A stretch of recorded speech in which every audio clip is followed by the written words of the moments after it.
Welcome to our comparison of two leading ice makers, the EUHOMY Countertop Ice Maker and the Kismile Nugget Ice Maker. Today, we will dive into their specifications, features, and what makes each of them unique. Whether you're looking for a budget-friendly option or a high-end nugget ice maker, we've got you covered.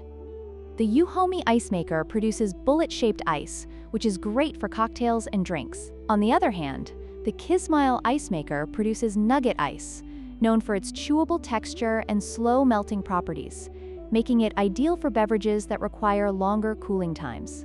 Depending on your preference for ice texture, this could be a significant factor in your decision. When it comes to price, the EUHOMY Ice Maker is a budget-friendly option at just $89, making it accessible for most users. In contrast, the Kismile Ice Maker comes with a higher price tag of $219, reflecting its premium features and nugget ice production. Your budget will play a crucial role in determining which product is the right fit for you.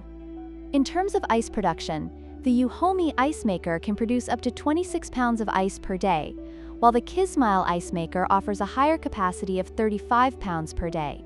If you're hosting parties or need a larger supply of ice, the Kismile may be the better choice for your needs. In conclusion, both the EUHOMY and Kismile Ice Makers offer unique features that cater to different needs. If you're looking for an affordable and efficient ice maker, the EUHOMY is a great choice. However, if you prefer nugget ice and are willing to invest more, the Kismile is worth considering. Don't forget to like, share, and subscribe for more product comparisons.